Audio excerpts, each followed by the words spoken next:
Terutama di gunung itu bukan tempat buat manusia sih sebenarnya. Ya, itu adalah tempat makhluk-makhluk Tuhan, makhluk-makhluk Allah dari bangsa lain gitu.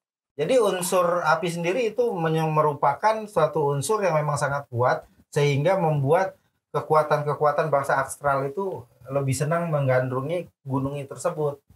Ya kalau memang mau nantang-nantang setan di gunung silakan aja. Cuman ya seperti saya bilang tadi, ada yang dibayar kontan, ada yang dicicil.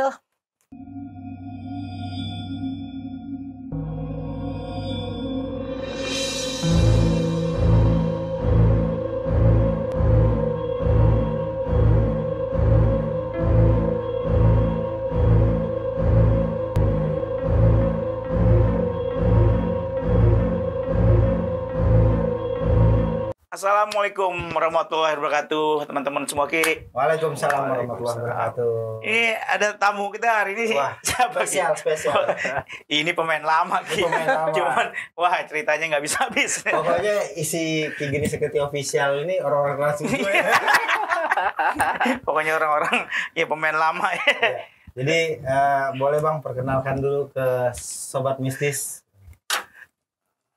Assalamualaikum Sobat Mistis. Waalaikumsalam. Ya saya seperti tadi bilang, saya juga dari Trans 7.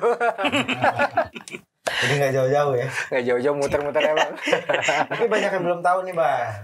Ada yang belum tahu. Ya perkenalkan, saya Arya Sena.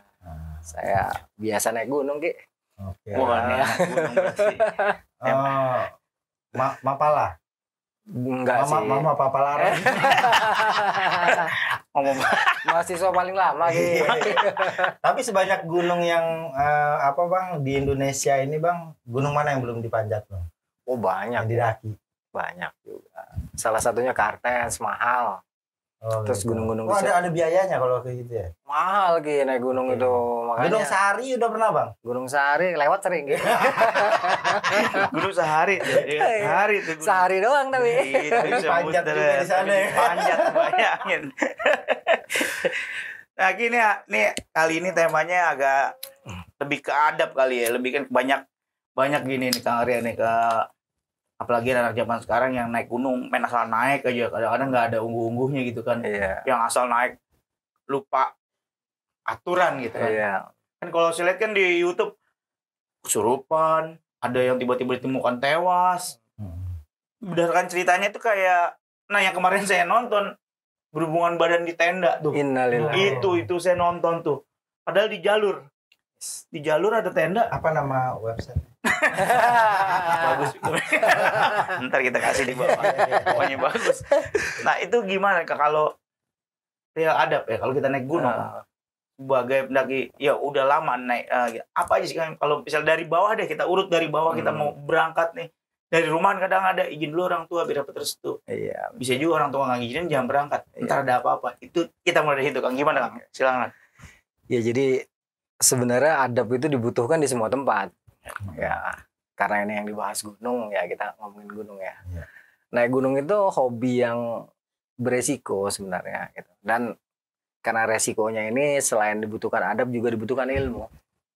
Jadi ilmu dan adab ini berdampingan. Betul. Ya, jadi kalau kita beradab nggak berilmu juga susah gitu. Jadi keduanya ini harus beriringan lah, seiring sejalan ya. Terutama di gunung itu bukan tempat buat manusia sih sebenarnya. Ya, itu adalah tempat makhluk-makhluk Tuhan, makhluk-makhluk Allah dari bangsa lain gitu. Masalahnya kan anak sekarang ini banyak yang sok-sokan nggak percaya yang kayak gitu-gitu gitu. Jadi dianggapnya ya karena tadi minimnya adab, juga minimnya ilmu pengetahuan, jadi meremehkan segala sesuatu. Padahal seperti tadi Mas Aryo bilang, sebelum kita berangkat aja wajib lah kita minta izin sama orang tua. Terus nanti ketika kita udah sampai gunung, ya paling nggak kita salam lah sama penghuni.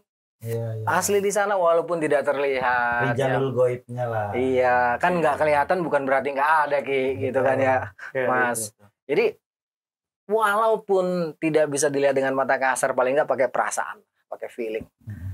Jadi kemanapun kita berada, di mana bumi dipijak, di situ langit dijunjung. Di situ langit dijunjung, itu wajib banget hukumnya. Jadi karena kita udah paham itu, nanti kita di lapangan, ya kita tahu lah mana yang boleh, mana yang nggak boleh. Kalau mau yang enggak, masa di gunung sih di hotel lah gitu. Harus Masa di situ. Masa di gunung. Iya, selain menodai kesucian diri sendiri, juga menodai kesucian nilai-nilai yang ada di gunung itulah. Dirusak dengan kegiatan seperti itu dan merusak juga nama anak gunung. Terus hal-hal lain yang perlu kita lakukan di gunung itu betul-betul kita nggak boleh sembarangan lah ya. Walaupun lagi-lagi harus saya bilang nggak semua kelihatan ya. Karena kan Tuhan menciptakan tidak semuanya terlihat.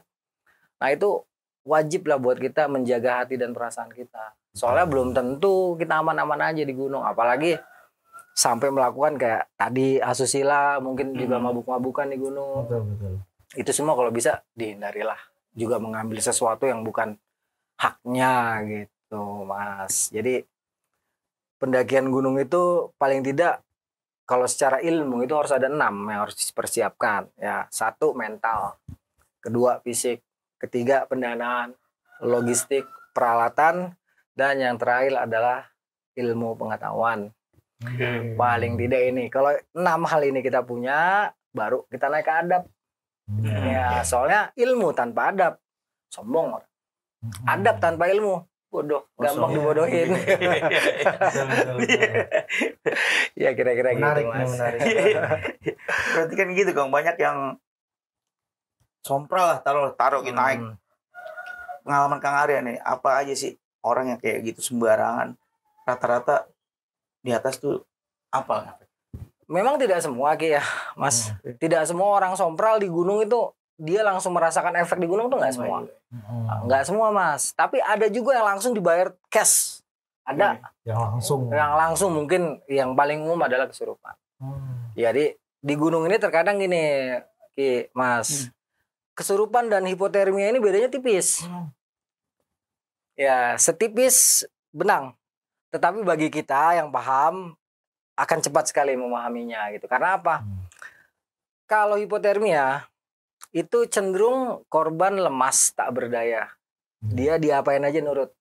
Tapi kalau kesurupan itu biasanya ada perubahan suara, ada perubahan tenaga, juga perubahan karakter dari si korban. Beda banget sama kalau kita terkena hipotermia. Nah, kalau ini udah bisa kita bedakan, jadi kita tahu nih, oh ini kesurupan, oh ini hipotermia. Baru kita masuk ke poin orang-orang sompral. Nah, biasanya tuh orang-orang yang terkena itu satu, dengan dia sombong sebenarnya kondisi dia sudah dalam keadaan yang paling lemah. Kesombongan itu adalah titik terlemah dari manusia saat menghadapi makhluk-makhluk itu. Tubuhnya kosong, yang isi hanya kesombongan. Kalau kesombongan itu kan sebangsa sama mereka. Jadi ketika memang pas frekuensinya, ya misalnya dia kencing sembarangan, ngomong sembarangan, dengan keadaan jiwanya yang kosong dan diisi oleh sifat yang sama dengan makhluk yang diciptakan untuk sombong tadi, masuk dia. Tapi ada juga yang enggak. Kadang yang tanpa disadari itu seminggu 2 minggu kemudian tiba-tiba diapes lah atau apa. Ini yang sering nggak disadarin gitu Ki. Sesudah naik gunung, misalnya dia kecelakaan, misalnya diapes atau apa, kadang-kadang dia nggak mikir bahwa di gunung dia habis melakukan sebuah atau sesuatu yang sifatnya tuh mencederai perasaan dari makhluk lain-lain. Nah, yang bahaya justru yang itu Mas.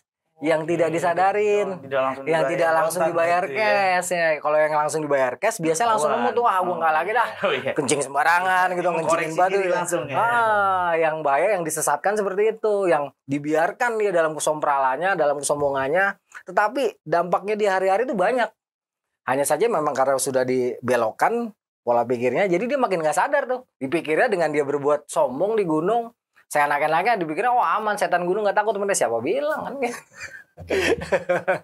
Saya juga sering lihat kalau harus dipulangin gitu, itu kesurupan pulang terus ya ikut di rumah seminggu 2 minggu minta pulang. Cara logika kan gaib, istilahnya merem aja bisa pulang. Iya. Itu etikanya begitu atau seperti apa? Kalau secara umum sih seperti itu Mas. Jadi ini lucu nih emang malu-malu gaib ya. Dia udah ngikut sendiri, ya datang nggak diundang, pulangnya minta dianterin gitu ya. Nah itu berarti memang ada sesuatu. Mungkin ada yang dibawa. Betul. Entah apalah kan kita nggak tahu nih. Bisa aja yang terlihat batu sebenarnya bukan batu. Bisa aja yang terlihat kayu sebenarnya bukan kayu. Yang biasa tuh kayak misalnya cangkang keong lah, batu-batu yang sekedar kayaknya barang-barang remeh gitu ya, tiba-tiba dibawa pulang. Itu yang jadi masalah biasanya kalau sampai ke bawa ke rumah. Saya punya kasus di mana ada rekan saya, dia ngebawa pulang batu dari puncak Gunung Gede gitu. Sampai rumah kesurupan, itu batu minta dipulangin karena kata si makhluk itu katanya itu mainan anak saya, pulangin. Nah gitu, jadi jangan sembarangan juga lah, kan sepele, tapi kan ya bisa aja terjadi. Apapun yang di gunung tuh apapun bisa terjadi kalau udah berurusan dengan akhlak gitu. Berarti kalau tarik dunia spiritual kayak tadi barang yang disebut kayak cangkang keong, batu, itu media juga. Maksudnya ada hal gitu nggak sih kalau lagi berguru bisa di gunung? Ada hal yang bisa di. Jadi di dunia supranatural sendiri itu kan memang udah dijelaskan bahwa energi yang paling kuat entitasnya itu ada di gunung dan di laut. Jadi ini kan yang jarang dijamah banyak orang. Hidupnya dengan kesunyian dan banyak memang tempat-tempat yang lembab ya, terus dingin gitu kan.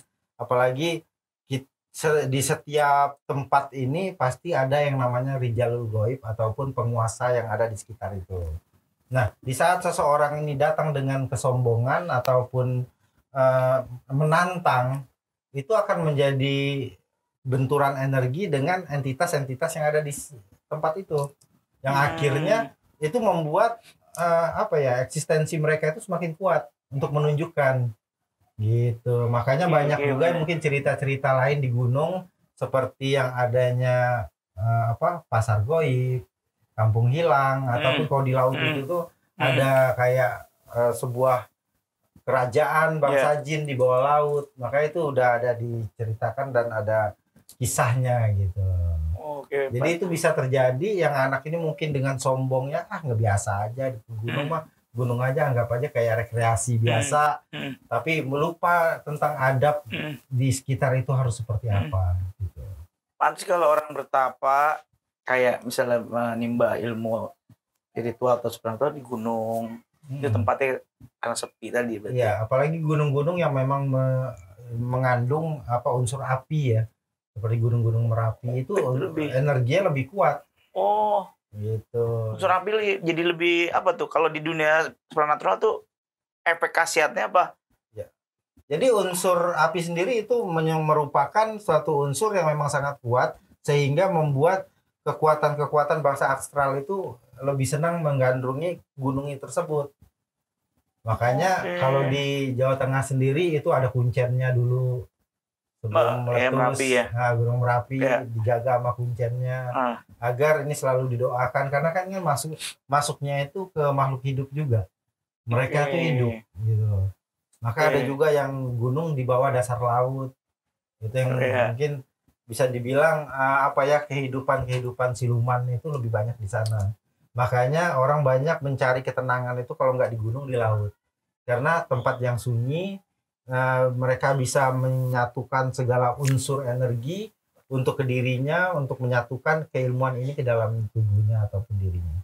Berarti kalau di gunung tuh bisa dibilang kerajaan ya? Kerajaannya. Bisa dibilang kerajaan.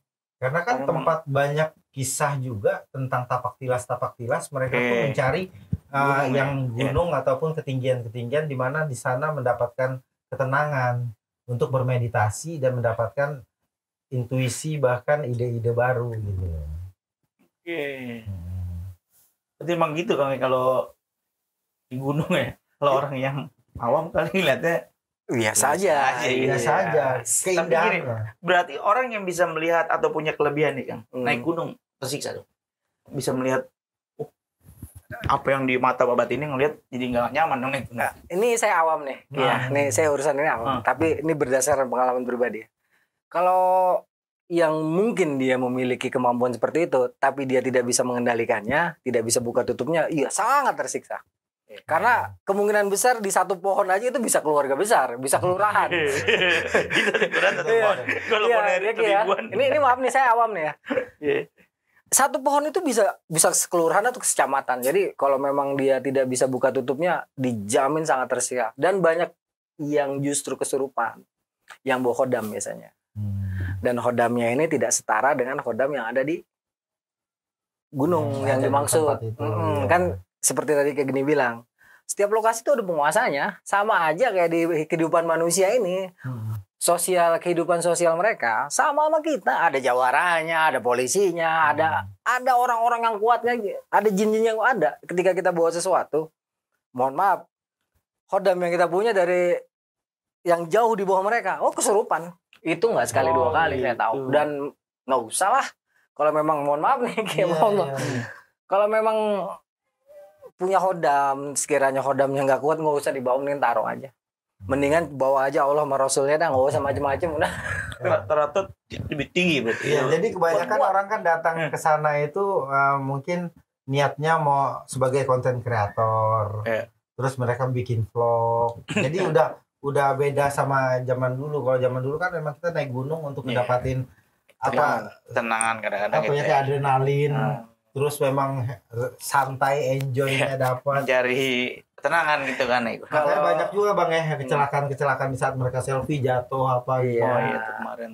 Karena kebanyakan ilmunya nggak ada Ki. Betul. Ya, 6 dasar tadi ini kebanyakan dilupakan. Itu kan baru 6 dasar. Nanti kan yang spesifikasi kayak mungkin ilmu mountaineering. Di mountaineering itu nanti ada lagi survival, nanti ada lagi navigasi darat.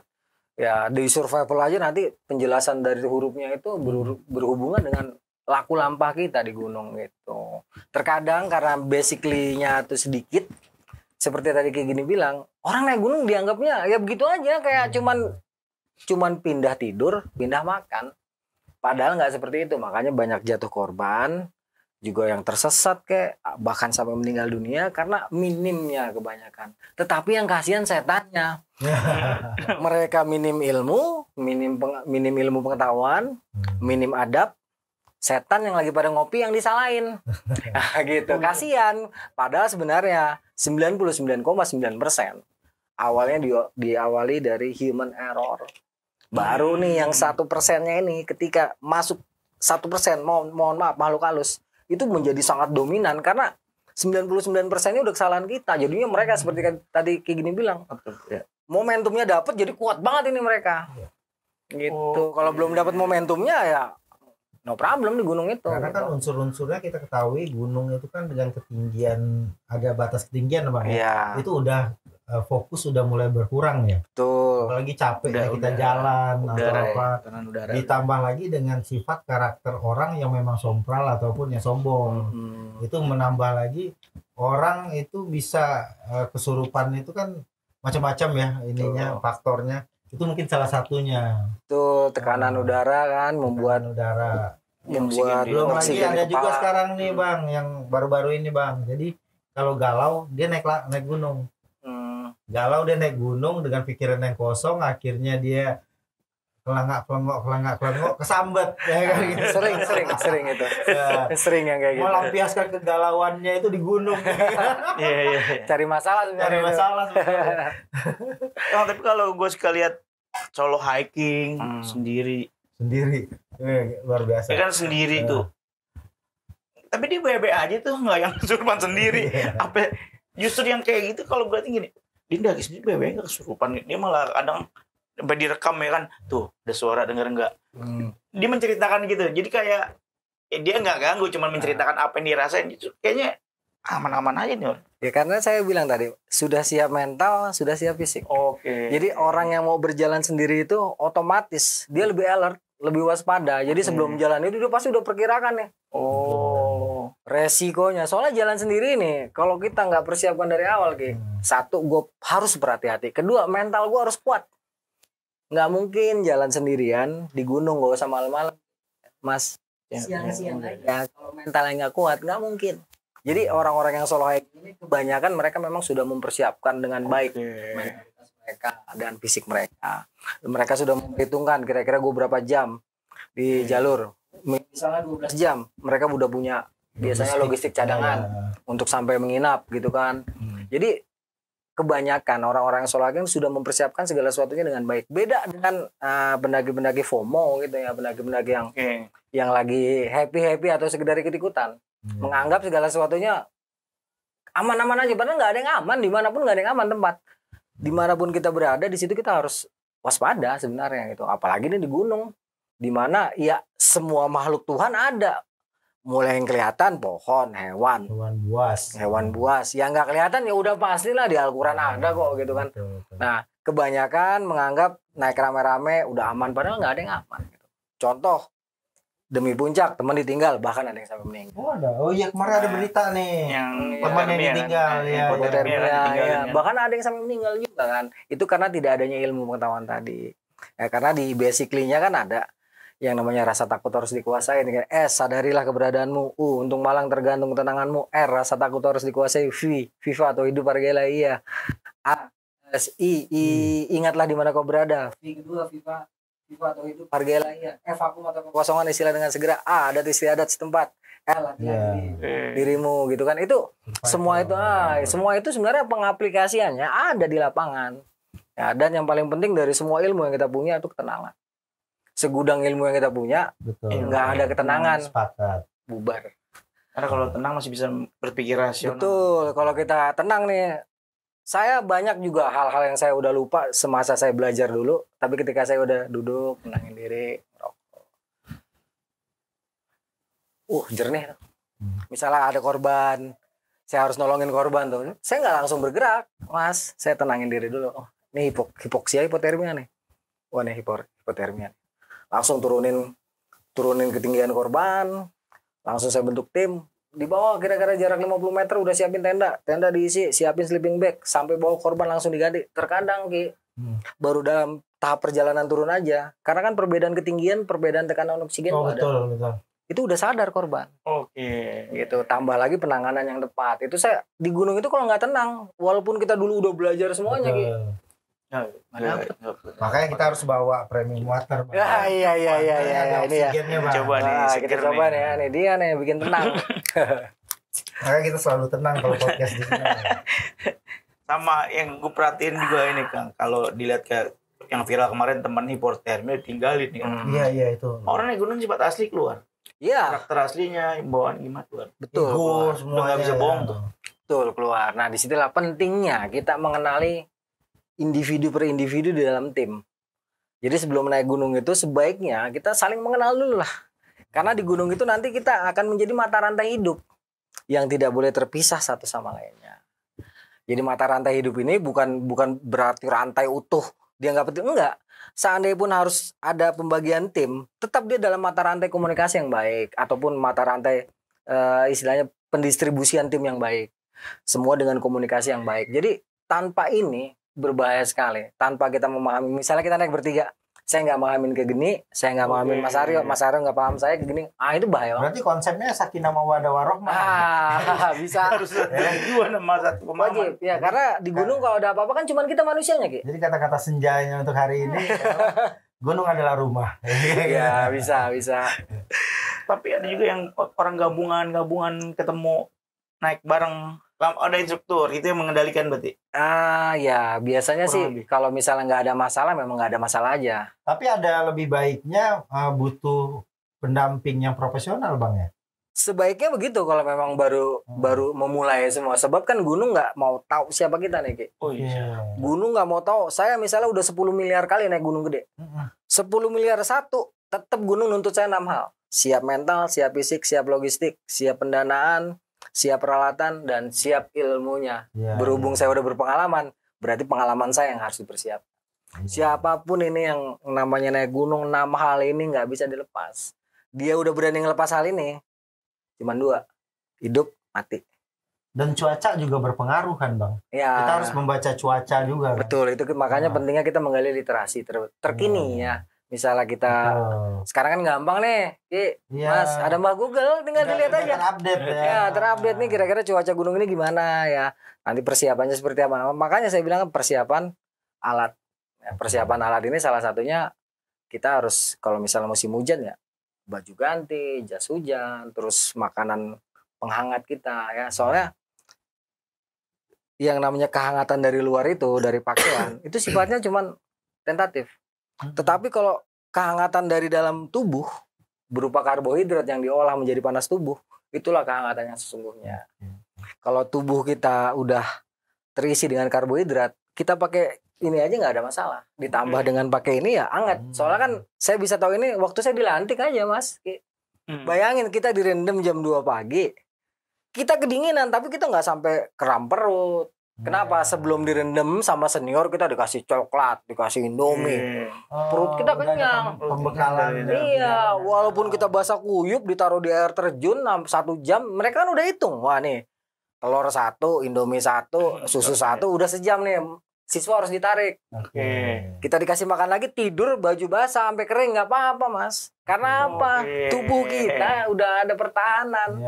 Ya, karena tubuh kita tidak akan mampu beradaptasi dengan lingkungan yang ekstrim kalau tidak ada bahan bakarnya.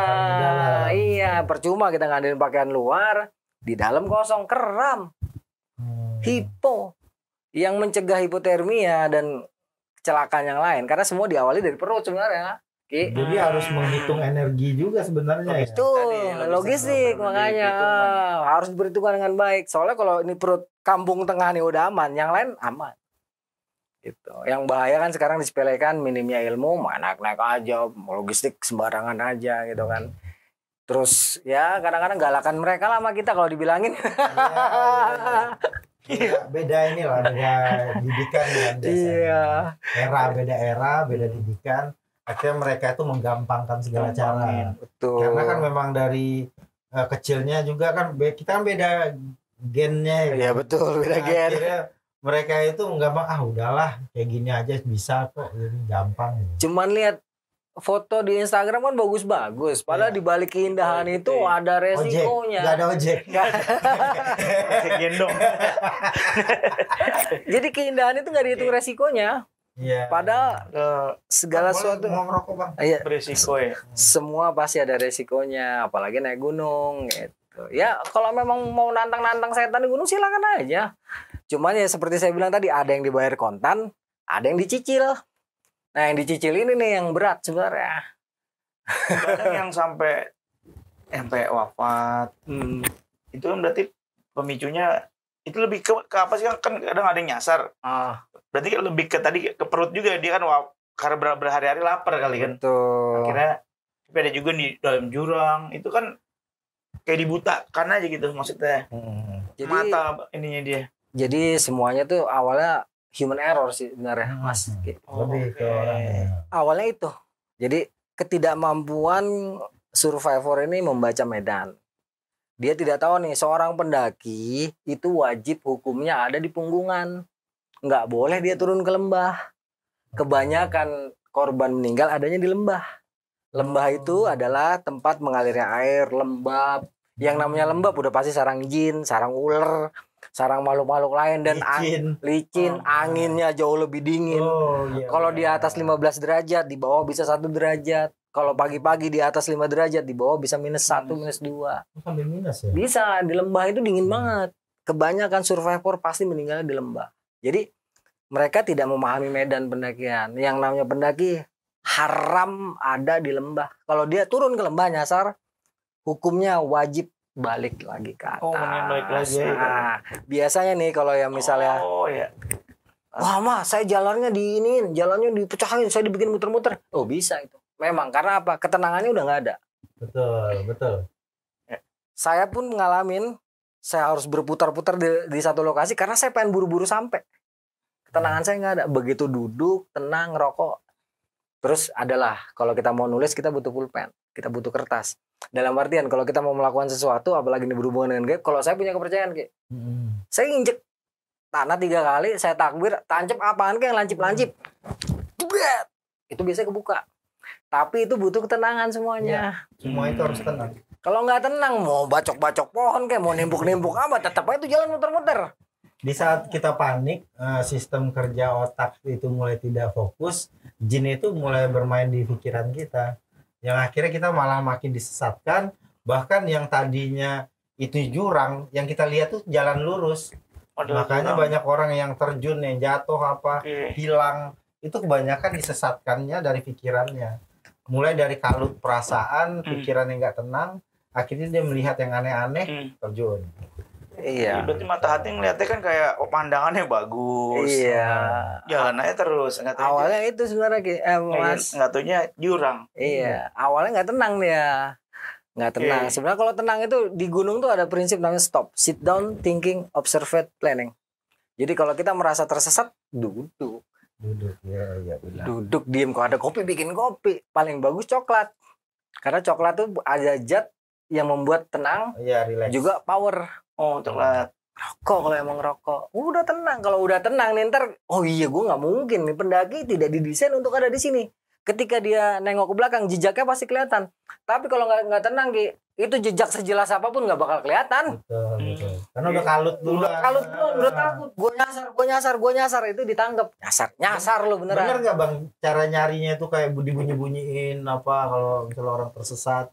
Iya, kalau kemungkinan besar dia bisa merespon, dia akan membalas. Iya. Betul. Makanya pakai itu ya buat menyadarkan dia lah secara ini kan. Iya, memang ada kan di SAR itu ada, mohon maaf nih, ada SAR dukun, ada SAR konvensional gitu kan. Jadi dua ini. Kedua ini dipakai, Ki. Kedua ini dipakai, iya. Cuman yang diangkat nanti yang konvensionalnya, bukan yang SAR mistisnya gitu. Tetap kalau kita melakukan pencarian gunung itu ada yang melakukan ritual khusus juga ada.